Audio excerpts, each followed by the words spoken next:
It is almost the weekend, which means the divisional round of the 2021 NFL playoffs are just around the corner. We got four awesome games lined up for this weekend. Starting off on Saturday, we are here to break down all four of those games, let you know our favorite props and bets for this weekend, and get you set for what should be a fun and hopefully profitable weekend of football. This is the FanDuel Live Q&A right here on the FanDuel YouTube, Twitch, Facebook, and Twitter channels. My name is Jim Sannes. I am a senior writer and analyst for numberfire.com. Joined here once again by Brandon Gdula and Jessica Gridiron. Jessica is on Twitter at Gridiron and Wine. Jessica, it was a blast talking football with you last weekend, so we had to run it back and do it again. How you doing today? I'm doing great. I'm glad to be here, and I'm ready for this weekend. I'll tell you that much. Yeah. It's exciting. It's exciting. It should be a lot of fun. I'm pretty jazzed to see how this thing plays out. Brandon Gdula, of course, is the managing editor of numberfire.com and the winner of our betting contest the past week. And I think because he won, he convinced Cal, our video producer, to change the wording on the thing to say smash the like button. So I guess that's the pull you get, the benefit you get from winning. So I'm glad you used your poker chips appropriately. That was the reward. I think it was worth it. It's always a good reminder to smash the like button. But yeah, you have it's like you got a genie wish and you used it on that. Like, hey, allocate better, bro. It's for the good of the show. Is it?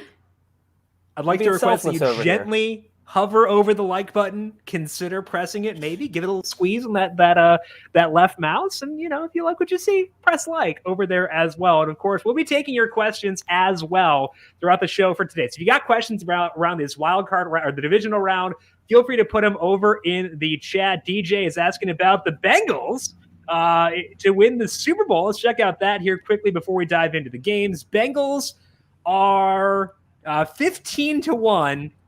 I'm not quite there, DJ. Maybe Brandon and Jessica disagree, but I'm not quite there. Either of you have an inclination towards the Bengals at 15-1 or no?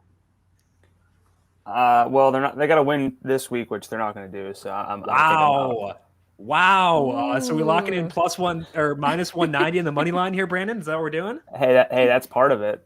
Okay, let's party, baby. Let's start things off here with that Bengals versus Titans game, the opening game of the weekend. Sounds like Brandon might have some thoughts on this game. The total is 47.5. Spread is 3.5 in favor of the Tennessee Titans. And in case you did not tune in last week, the game we are playing here today is we each have 3 units. You can split them up if you want, and we're going to place those 3 units across the games for this weekend and place our bets. Whoever wins gets to dictate what the cryon says for next week. I guess that's the reward here. So, Brandon, sounds like you've got a read on this game. What are your thoughts on Bengals versus Titans? Yeah, I mean, I got to pick my spots because there are a few games this week where I don't have a good read.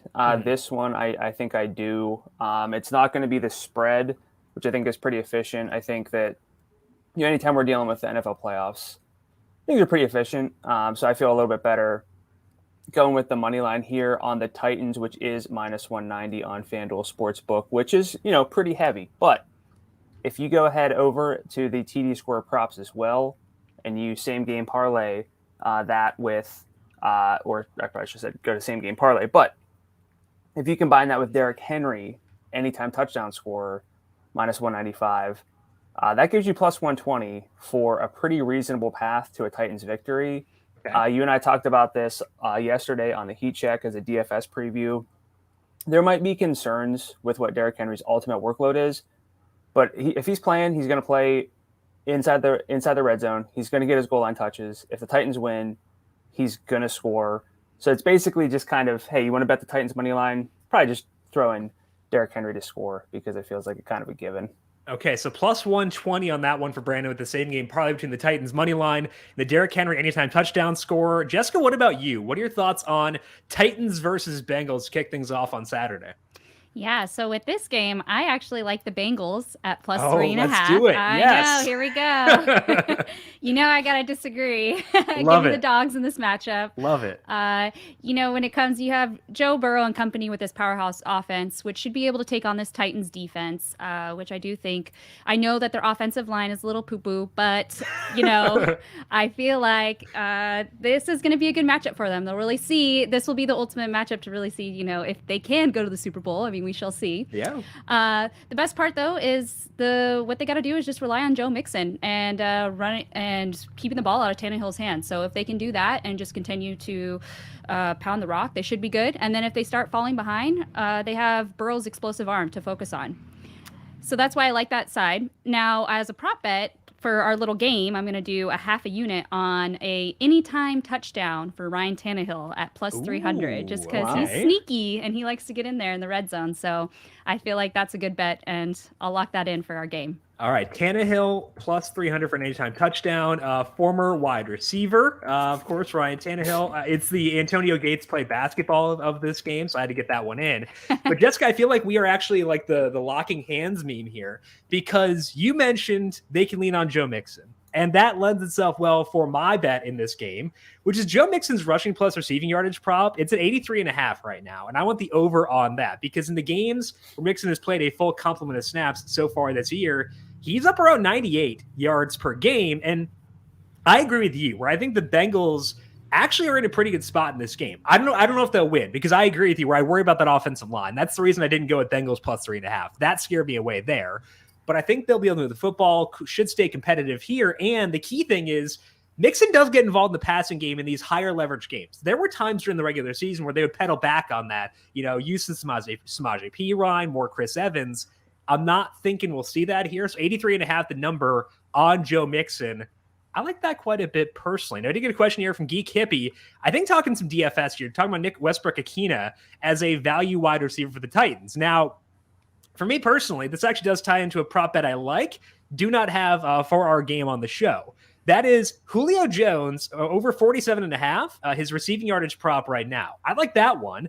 And I think that ties in well for DFS for you, Geek Hippie, because over on the FanDuel Saturday slate, Julio Jones is $4,600.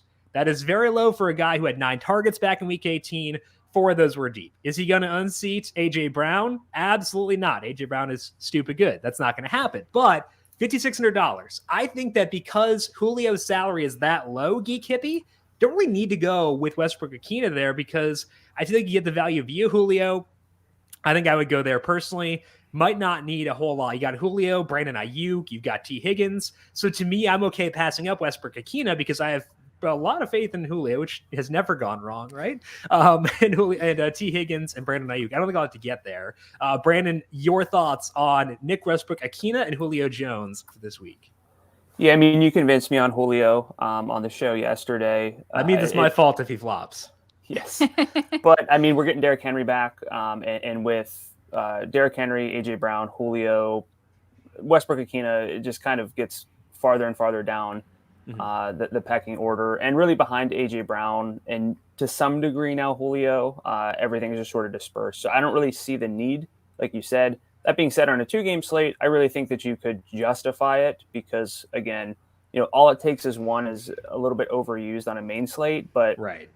All it does take is one on a 2-game slate if he catches a 20-yard touchdown. So I'm not there myself, but I really wouldn't talk anyone out of it. But again, with you, I prefer Julio straight up.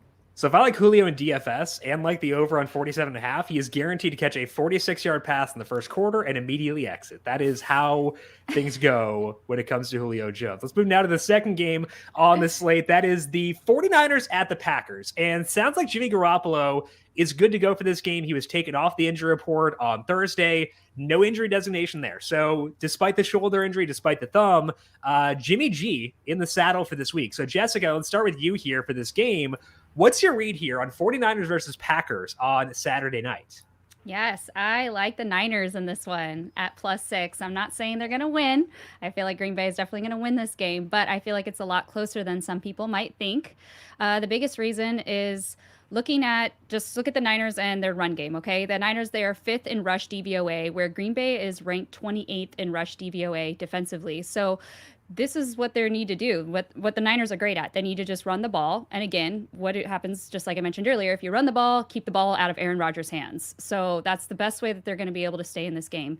And yes, I know Green Bay is so hot right now. And of course, it's Aaron Rodgers. Their offense is, one of the best. But like I said, if they are just able to stay strong with that, then they'll be able to. And I know Jimmy G is a little banged up, but again, I feel like last time they met, that they didn't have it wasn't that big of an issue, or at least they were still be able to keep the game close. Right. So I feel like they'll be able to still be able to stay in this game, and Green Bay is not going to go out and smoke it. And I love Aaron Rodgers, and I'm all about them even going to the Super Bowl. So, like I said, Niners don't win, just cover for me. Yeah, there are plenty of situations where they can cover and not win. I've got a Packers Super Bowl ticket, so I'm right there with you where I'm nervous about this game because I do need that. I would love for that to cash. So a little bit nervous about that, but I do think that the Niners are a competitive team, and as long as they don't get in a deep hole here, I think they should be okay. Now, do you want to make any official bets the game within this game or passing there? Okay. Of course, real quick. So with the game, I'm going to do 1 unit on this one.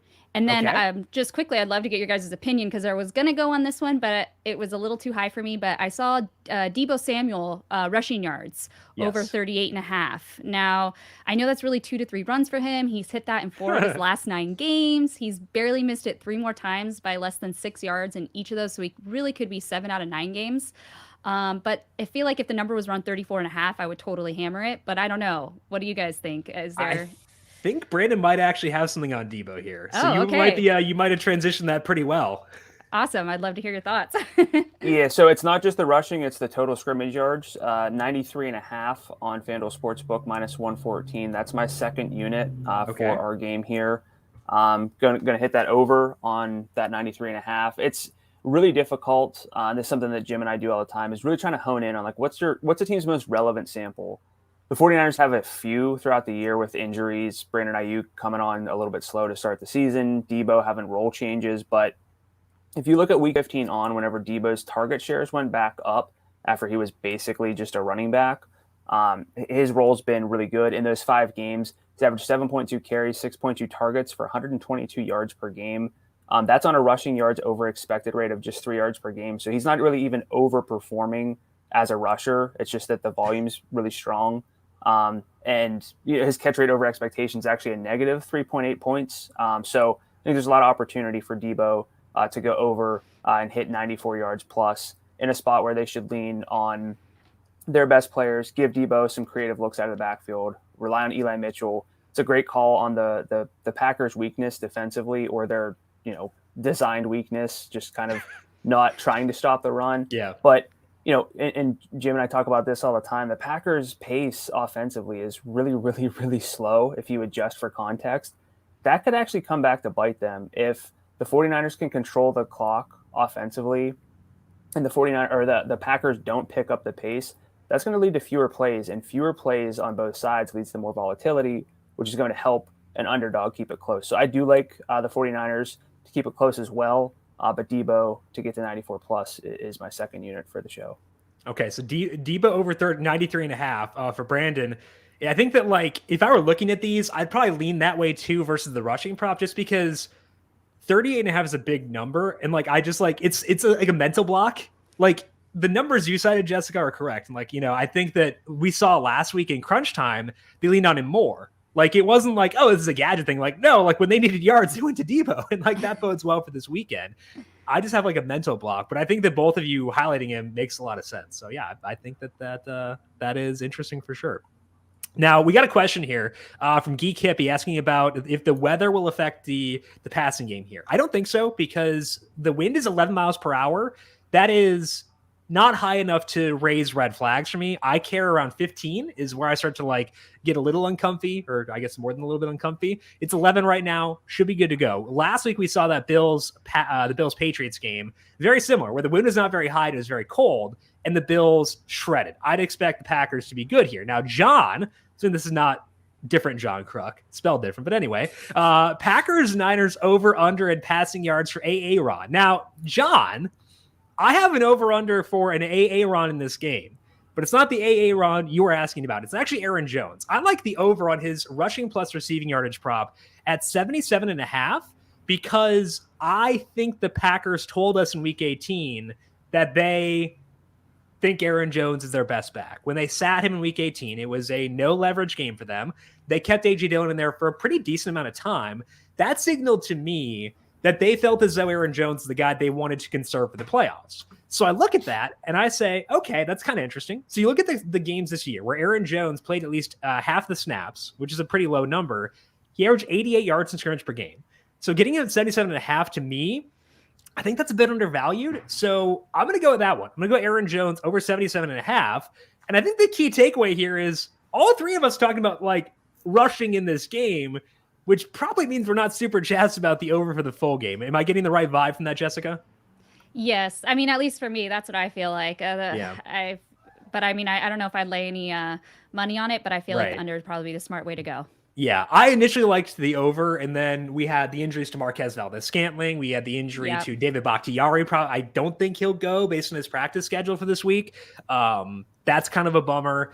I think that's enough where I talked myself out of the over for sure. So bummed about that, but it should be still be a fun game either way. Grim fan asking about any Mercedes Lewis love this weekend. I prefer Josiah DeGuara if I'm going to go with the tight end on the Packers side of things, and then also asking about a stack with Tannehill and Brown, and looking at the other options there. I think that Chase, Higgins, Uzoma actually may sound a little bit over ambitious, but I'm not opposed to it. If you're going with Burrow, I don't mind having all those guys filtered in there as well.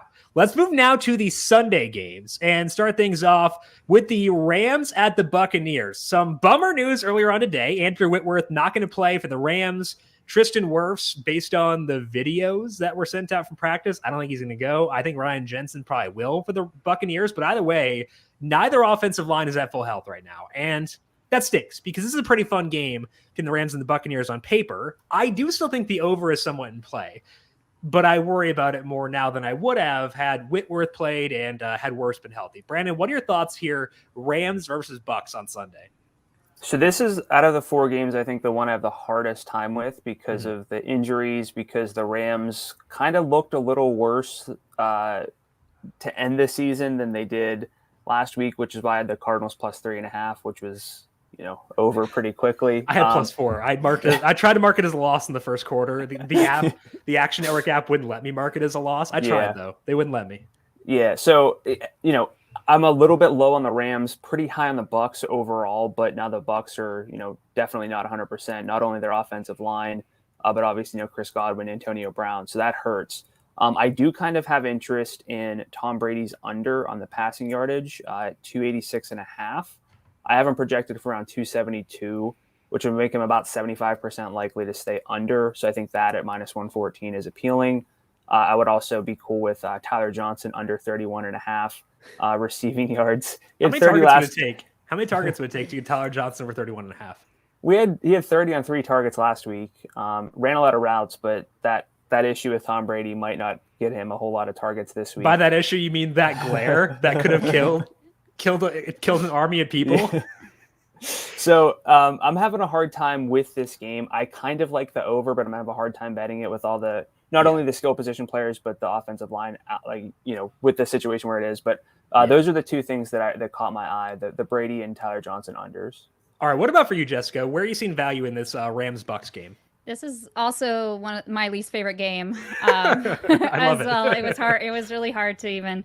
These are just a lot of leans that This is a stay away game for me probably at the end of the day. But if I was to make a play, I'd lean the Bucs at -3. It's just you have the Bucs where they have the number 1 passing offense, and here they are facing the 22nd best pass defense. Both teams, they have multiple weapons, but obviously, just like you already talked about and highlighted on injuries and things like that. When it comes to props, a couple things that stood out to me, which I kind of thought were definitely possible, were some anytime touchdowns. And just we saw Odell Beckham last week, and I feel like he could definitely be highlighted again this coming weekend. Him anytime touchdown at plus 165 stood out to me, as well as Gronk at plus 110. I just feel like that's who Brady is going to be leaning on again, besides Evans. And I feel like if they're all over Evans, then, Gronk is going to be open. So I think it's quite possible that he'll be able to get a touchdown. So I'm literally on the same page as you because I also have no firm read on this game, but was interested in the Odell Beckham anytime touchdown prop. I'm not putting it down as like a bet. But if I were to go towards this game, Beckham is plus 165, as you mentioned. He has 30% of the targets in the red zone in games they played with Tyler Higbee since their bye week. That he's basically been like their goal line back, and he's converted on that volume too. So I do think that Beckham is probably the way I would go. Now let's talk to Tom over here on YouTube. Any running back love in this game? As far as props go, I don't think there's a lot posted yet because we don't know about Lombardi Lenny yet. Yeah, there's almost nothing posted. Other issue, I like Cam Akers from the usage perspective. So, Tom, if you're playing DFS this weekend, Akers is still a very good play, despite the fact that Andrew Whitworth will not play, in large part because of his passing game usage. He got 2 deep targets in that game back on Monday, one from Stafford, one from Odell. So, whatever. It's a fluky trick play. But anyway, I think that passing usage means we can still feel good about Akers for DFS this week, even if they may not run the ball super effectively and if they may not run the ball all that often. I think that he makes a lot of sense. Now, I do want to see where Lenny opens up. He probably won't open up until Saturday because I'm guessing they won't activate him officially until Saturday. So you'll have to wait, Tom, if you want to fire away, add some Leonard Fournette props. But I'm still conflicted, I guess, in how I view him. He said on Tuesday, "See you Sunday," in all caps on Twitter. So he thinks he'll play. He was tweeting what's the name of the kicker? Martin Gramatica pictures today. So Lenny's jazzed. We're ready for full on Lenny here, the full Lenny experience. But I do worry if Gio Bernard mixes in a bit on third downs here. So, Tom, from a props perspective, I've got nothing here. I do like Akers quite a bit for DFS still. I think Lenny is a tier below that for DFS after you consider salary and stuff like that. Brandon, what about you? Does the Whitworth injury change anything for Akers and DFS for you? Not enough because the salary is so low and you need the savings, whether it's the 4-game slate or the 2-game slate specifically. Tampa Bay's, they're known for their run defense. Over the past, 8 weeks, they're still borderline top 10, but they're not a true outlier at this point in terms of their success rate and rushing net expected points per carry allowed to running backs. So I'm not that concerned. I think that the workload is still good for Cam Akers, even at a 50% snap rate, but realistically, it's probably going to creep up as long as they're in the playoffs. He looks good. They're trying to get him the ball. So, with the downfield targets, I think Cam Akers, again, we don't have any really props to go off of, but as far as DFS goes, I'm still in on Cam Akers despite the Whitworth injury. Same here. Let's talk to Jordan, who's asking about it before we move on to the final game on Sunday, asking about Uzomah and Knox anytime touchdowns. We'll talk about Knox in a second, but if we're looking at the Bills here, Knox is going to play a lot. He just doesn't get the most red zone usage, so I'd be a little bit wary there personally. As far as Uzomah goes, if we look at the games they played since T. Higgins' return, he's at a 14% red zone share, just had a touchdown this past week, so I'm guessing things will probably be pretty inflated on Uzomah. I don't know what his actual number is, but based on what I'm guessing it is, I don't have a ton of interest there. Also asked about any non-quarterback passing or lineman receiving specials at 9-1. I need that number a bit longer. I think it's a fun prop, and I'm glad you're checking it out, but I need that number a little bit longer to feel super enthused. The Rams will get a little tricky. There is some stuff like that. Of course, Travis Kelce's got the cannon that he showed off last week too, but I'm not quite there at 9-1. I need it a bit longer for me to buy in. Let's talk about Mr. Kelce and talk about Mr. Knox and talk about this final game on Sunday. It is the Bills at the Chiefs, a rematch of a game where the Bills kind of rolled back in week 3 or week 5 or whatever it was. But both these offenses very, very different now from what they were back then. So, Jessica, the spread is 1.5, total is 53.5. What is your read here for Bills versus Chiefs? I like the Bills in this matchup. Bills Let's at 1.5. Yeah. All right. Both teams are coming off red hot performances from the wild card round. They both have powerhouse offenses with a quarterback and company. Their defense seems to be the biggest factor in this matchup. Even though Kansas City, everyone's talking about how they've improved, but here they are going up against one of the best defenses in the league right now. And then on top of that, you have Josh Allen, who's playing incredibly well. Now, I know he's just, again, coming off, like I said, they both played extremely well last week.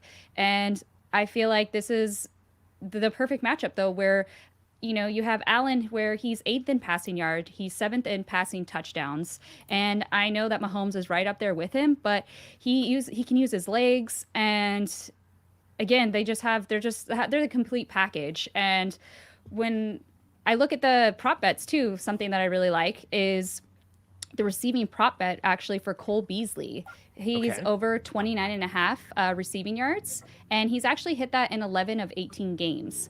So this is at minus 105. It's something that stood out to me just because I feel like he's like might be the guy that the Kansas City is going to be just so worried about. Like we mentioned, Knox, who went off last week and had 2 touchdowns. So I feel like Kansas City is going to be focused on him. They're going to be focused on Singletary. So he might be that sneaky guy that's going to be able to hit that prop bet for me. And even I saw another one that might be interesting, was an anytime touchdown for him as well at plus 340. Now, he's only had 1 touchdown on the season, so I know it's like going off of that. That's not really something to get at. But again, here I am focusing on the fact that maybe Andy Reid is going to be so focused on their big powerhouse weapons in Singletary and Knox in the red zone, and he might be a little sneaky play. And Stephon Diggs. Okay, Stephon Diggs. Yeah, I mean, he does a lot of coverage, so a lot of interest. And honestly, with Devin Double Tutty ripping off 2 touchdown games week after week after week, why would you not focus on him? Because he's the best player in the entire NFL. So obviously, you got to focus on him. What about you, Brandon? It sounds like Jessica's in on the Bills here, in on Cole Beasley. Any love for Byron Pringle? Grim wants to know if you got the love for Mr. Chips. Byron Pringle. Any Byron Pringle props for you this week? I can check on some props. For Pringle, but the one I was going to mention that's drawn my attention is Chiefs pass catcher, but it's Travis Kelce, and it's his over. Usually I'm an under like curmudgeon, but I like the over here. 70.5 receiving yards, minus 110. I have him projected for 73.6, so that puts him about 63% likely to go over. He's averaging 68.7 yards per game since their bye, but his catch rate over expectations about 4 points lower than it should be. Travis Kelce is one of the players who can definitely overperform his catch rate over expectations. So I like that. But my final unit for this week is going to include Devin single tutty, Devin double tutty. No. Well, don't disrespect. Don't shortchange our guy. Well, it's not related to his touchdowns. It's just the rushing yards. Over 59.5. That was minus 114. Since an expanded role in week 14, he's averaging 16 carries, 76 yards per game, and an expected rushing yards of 65.7. So even just expectation, which of course he's overperforming because, as you mentioned, he's the best player in the NFL. But even his expected output has been over this prop. And we know that the Chiefs are not the best run-stopping team by any means on the full season. 31st in rushing success rate allowed to opposing running backs, according to Number Fire's metrics. Over the past 8, it's actually gotten worse. Their rank's not as bad, but their success rate's getting higher. So I'm in on Singletary to get to 60 rushing yards this week. I am also in on Devin Double Tutty for my final pick for this one. His rushing plus receiving yard is 82.5. I'm going to go back to the same sample you mentioned, 6 games as the lead back. He's at 96.5 yards from scrimmage per game in that time. And he's gone over 86.5 or 82.5 in all but one of those games. In that one game where he didn't get over, he was at 79.5. Or 79 yards in that game. You can't get a half yard. Sick call, Jim. He could. He could do anything. Yeah, he can defy logic. Exactly what he does. 82.5 to me feels a little low. So I'm in on Devin Singletary. Now, Aaron is asking about Singletary for DFS. Singletary at 72 versus Eli Mitchell at 73. He specifies this for a cash game. So to me, I think that for tournaments, they're very even, and I could go either way. For cash games, I want Singletary because I have more faith he will be involved should things go awry. If Jimmy Garoppolo's shoulder were healthy, maybe I'd feel a bit better at Mitchell for cash games. I get nervous about it because if they fall behind, the wheels could come off. So I'm going to go Singletary for cash over Mitchell. Brandon, what about you there? Yeah, Singletary's not going to get scripted out. His snap rate's good. He's going to play on third downs, play a negative script. Mitchell might not, although, I love Eli Mitchell this week. I would go with Singletary because it's specifically for a cash game. And I think Mitchell is least in consideration there. So, let's say you have Singletary in one slot. I'm not opposed to Mitchell for one of the other two if you have a running back in the flex. I would say that. He's not out of consideration. I just can't use him over Singletary if it's a head-to-head comparison there. That's all we got. Jessica, any final thoughts for you before we send people off to fill out their bets for the divisional round? Yeah, well, I realized I didn't tell you my last oh, my bad. My unit bet. Sorry. The Bills 1.5 for our game. I'm doing 1 unit on that, and then my last half unit is the Cole Beasley receiving yards. So. Beasley over 29.5. All right. Yes, that's I like it. Any final thoughts for you about this fun wild card slate? Divisional round slate. Right? I'm not going backwards. No, I'm excited. I mean, go Aaron Rodgers, as you can clearly see in my background. But don't cover. Niners cover. And and I also would like to see the Bengals, go a little bit further. So I'm rooting for them this weekend too. All right. We're rooting for Rodgers. We're rooting for Burrow. We're rooting for gunslingers. That's this right. week. That is Jessica Gridiron. Check her out on Twitter at Gridiron and Wine. Find Brandon on Twitter at Gdula13. Brandon, any final thoughts for you about this divisional round, not the wild card round? Yeah, I said I'd get back to the Pringle thing. I have him slightly over the 33.5 receiving yards. If I had to pick a side there, I'd go slightly over for him. Final thoughts. Heart says Bengals. Head and spreadsheet says Titans. So, I'll be fine either way with that one. I need the Chiefs and Packers to keep these Super Bowl tickets alive, and I am fine letting my pocket dictate where I root. So let's go Mahomes. Let's go Rodgers. Let's have a fun week for the divisional round. I am on Twitter at Jim Sannes, JIMSANNES. Want to give a big thank you to Calvin Theobald, our video producer, for running the video side of things here, and rightfully noting we should just carefully consider, put a lot of thought into hitting the like button. A lot of thought process. Cal, thank you for being considerate of our feelings with the like button there. Make sure you hit subscribe on the FanDuel YouTube, Twitch, Facebook, or Twitter page. We'll be back here once again and next week to get you set for the conference championships. Should be a whole lot of fun. Enjoy the football. Go win some money. We'll talk to you once again next week. This has been the FanDuel Live Q&A.